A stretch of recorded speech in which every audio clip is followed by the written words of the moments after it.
მოდით ვისაუბროთ ქართულ დიპლომატიურ კორპუსზე 1918-21 წლის საქართველოს პირველ დამოუკიდებელ დემოკრატიულ რესპუბლიკაში. უნდა აღინიშნოს, რომ მათ ჰქონდათ უდიდესი მიღწევები, საქართველოს შეინარჩუნა დამოუკიდებლობა 3 წლის მანძილზე, რაც შეიძლება მცირე პერიოდად მოგვიჩვენოს, თუმცა ყველაფერი შედარებითია იმ დროის ვითარებაში, როდესაც საქართველოს ნელ-ნელა უფრო და უფრო ემსგავსებოდა კუნძულს, რომელიც ინარჩუნებდა დემოკრატიას, ინარჩუნებდა სუვერენიტეტს და დამოუკიდებლობას. ეს იყო მნიშვნელოვანი მიღწევები. გარდა ამისა, ქართულმა პოლიტიკოსებმა და ქართულმა დემოკრატიულმა რესპუბლიკამ მოახერხა დაინტერესებინა დასავლეთის ყველა წამყვანი ქვეყანა. უმნიშვნელოვანესი მოკავშირე იყო გერმანია პირველ მსოფლიო ომში დამარცხებამდე. ეს არ იყო ჰიტლერის გერმანია, მაშინ გერმანია იყო შეიძლება ითქვას. დაინტერესებული იყო საქართველოთი ბრიტანეთი, უშუალოდ საქართველოს ტერიტორიაზე იმყოფებოდნენ ბრიტანული ჯარები, საფრანგეთი, დაინტერესებული იყო ასევე იტალია. შიდა დაპირისპირებების რევოლუციის ერთ-ერთი მთავარი საგანიც კი გახდა. იმდენად გარკვეულწილად კავშირები მყარდებოდა თუნდაც იტალიასა და საქართველოს შორის. საქართველოს მოახერხა, რომ მიიღო დამოუკიდებლობის დე-იურე ცნობა, რომელიც იყო უტყუარი გარანტია იმის, რომ ქვეყანას სახელმწიფოს ჰქონდა გადარჩენის რესურსი. მას გააჩნდა ყველა ძირითადი ატრიბუტი, რომელიც დამოუკიდებელ სახელმწიფოს სჭირდება. ეს არის კონსტიტუცია, ეს არის იურიდიული აღიარება სხვა სახელმწიფოების მხრიდან, ეს არის არჩევნების გზით, დემოკრატიული გზით მოსული ხელისუფლება. ქართულმა დიპლომატიურმა კორპუსმა მოახერხა, რომ მაშინდელი სამყაროს დიდმა უმრავლესობამ, წამყვანი სახელმწიფოების დიდმა უმრავლესობამ, მათ შორის ოსმალეთის იმპერიამ, მათ შორის რუსეთის გასაბჭოებულმა უკვე გაწითლებულმა იმპერიამ ცნო საქართველოს დამოუკიდებლობა. თუმცა ეს ყველაფერი ესე მარტივად არ მომხდარა. მაშინ ძალიან მაგრად მუშაობდა ქართული დიპლომატიური კორპუსი. აქ არ იყო მხოლოდ იმაზე საუბარი, რომ პოლიტიკურად ახერხებდნენ კავშირების დამყარებას.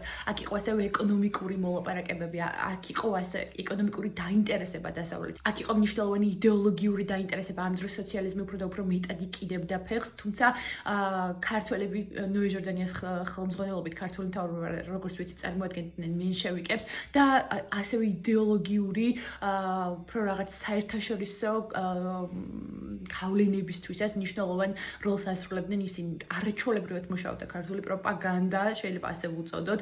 ანუ საქართველოს გაცნობა არ მხოლოდ პოლიტიკოსებისთვის, არამედ მოსახლეობისთვის. აი მაგალითად ამის უმნიშვნელოვანესი მაგალითია, როდესაც 1919 წელს მოახერხეს, რომ შეესყიდათ 10,000-იანი ტირაჟი ოქტომბრის თვეში პარიზში და მთლიანად აი 10,000-იანი ტირაჟი, მთელი თვის ოქტომბრის ტირაჟი მიეძღვნა საქართველოს ისტორიას, საქართველოს მნიშვნელობას, საქართველოს წარსულს, კულტურას, მისი დამოუკიდებლობის და სუვერენიტეტის შენარჩუნების მნიშვნელობას. ეს ყველაფერი ემსახურებოდა იმას, რომ მსოფლიოს გაეცნო საქართველო, როგორც აღიქვა არა ის, როგორც რუსეთის იმპერიის ყოფილი ავტონომია, არამედ როგორც დამოუკიდებელი მრავალსაუკუნოვანი სახელმწიფო. რამ განაპირობა ასეთი შეთანხმებული, ეფექტიანი მუშაობა მაშინდელი დიპლომატიური კორპუსის მხრიდან? ეს განპირობებული იყო ორი მთავარი ფაქტორით.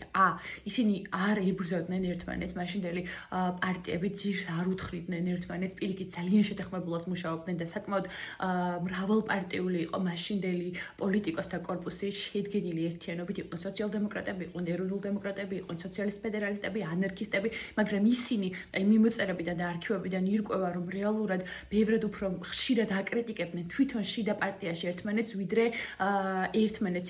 ისინი ინარჩუნებდნენ მჭიდრო კავშირს, მიუხედავად იმისა, რომ მაშინ კომუნიკაცია ვიცით რამდენად რთული იყო მე-20 საუკუნის დასაწყისში და ისინი ახერხებდნენ აი ამ მჭიდრო დაალაგებული ურთიერთობის შენარჩუნებას.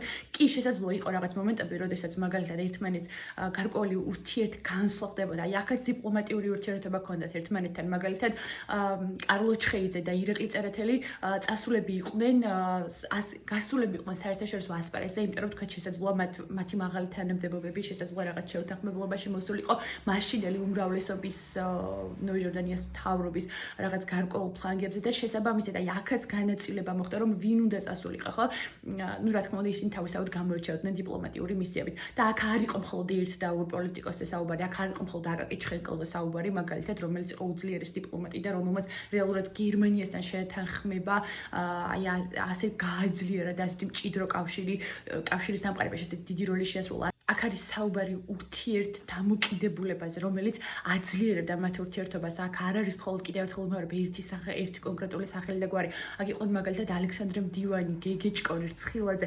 ანუ ეს უდიდესი პოლიტიკოსები, რომლებიც ურთიერთ შეთანხმებით მაშინდელ პირობებში, როდესაც პატარა სახელმწიფოს ფაქტობრივად ელჩებსაც კი არ უგზავნიდნენ. და მეორე ძალიან მნიშვნელოვანი ფაქტორი ეს იყო უშუალოდ საქვეყნო მიზანი. არანაირი სხვა ტიპის დაინტერესება ამ ადამიანებს არ გააჩნდათ. არა მაგალითად ის რომ მაგალითად თუნდაც ფინანსური კომპენსაცია მათ ჩვენი მაშინდელი დიპლომატების თითქმის არც ერთ წარმომადგენელს ოჯახიც კი არ ყავდა თან წაყვანილი ცხოვრობდნენ საკმაოდ გაჭირვებაში შეიძლება ითქვას ფულის სესხება უწევდათ იმ მასპინძელი ქვეყნებისგან ხშირ შემთხვევაში რომ დაექირავებინათ მაგალითად თარჯიმნები მაგალითად ალექსანდრე მდივანს საბერძნეთში მოღვაწეობის დროს ქონდა ასეთი შემთხვევები, ანუ ენთუზიაზმის ხარჯზე საქართველოს სიყვარულის გამო აღერხებდნენ ამ ყველაფრის შენერჩუნებას. ბოლოს ან უნდა გავითვალისწინოთ, რომ წარსულის ქებაში დააწყვაზე კამათით იმედით მომავლისკენ უნდა წავიდეთ და ეს უნდა შევინარჩუნოთ, იმიტომ რომ ჩვენნაირი პატარა სახელმწიფოსთვის დიპლომატია კიდევ უფრო მნიშვნელოვანია, ვიდრე დიდი და ისეთი წამყვანი მოთამაშეებისთვის მსოფლიო ასპარეზზე.